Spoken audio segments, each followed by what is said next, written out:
இத பேசி முடிக்கிறதுக்கு முன்னாடி அடுத்த ஊழல் வந்துருச்சு. திரு சக்கரபாணி அவர்களுடைய துறையில விவசாய பெருமக்கள் இருந்து வாங்கக்கூடிய பேடி நெல், அந்த பேடியை டைரக்ட் ப்ரொக்யூர்மெண்ட் சென்டர் டிபிசி நேரடியாக கொள்முதல் நிலையத்துக்கு எடுத்துட்டு போறதுக்காக லாரி கான்ட்ராக்ட், அந்த லாரி கான்ட்ராக்ட் மிக தெளிவாக இருக்கு. சப் கான்ட்ராக்ட் கொடுக்க கூடாது, ஒரு டன்னுக்கு இவ்வளவு பே பண்ணுவோம், இந்த லாரியில கொண்டு வந்து 48 மணி நேரத்துக்குள்ள வாங்கப்பட்ட நெல்லை கொடுக்கணும்.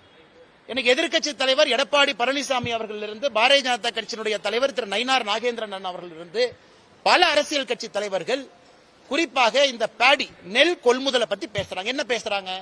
நெல் கொள்முதலை சரியா நீ வாங்கல, நீ வாங்கி அதை கொண்டு வர்றக்கே 48 நாள் சில இடத்துல ஆயிருக்கு. ஆனா இன்டர்னல் டாக்குமெண்ட் என்ன சொல்லுது? 48 மணி நேரத்தில் கொண்டு வரணும். அதிலும் ஊழல் செய்து அதுல 160 கோடி ரூபாய், அதை இன்னைக்கு நம்முடைய சமூக வலைதளத்தில் நம்ம போட்டிருக்கோம். இது சம்பந்தமாக ஏற்கனவே அறப்போர் இயக்கமும் பேசியிருக்கிறாங்க.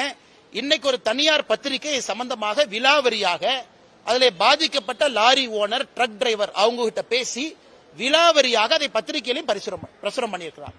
160 கோடி ரூபாய் திரு சக்கரபாணி அவர்களுடைய துறை, 888 கோடி ரூபாய் திரு KN நேரு அவர்களுடைய துறை.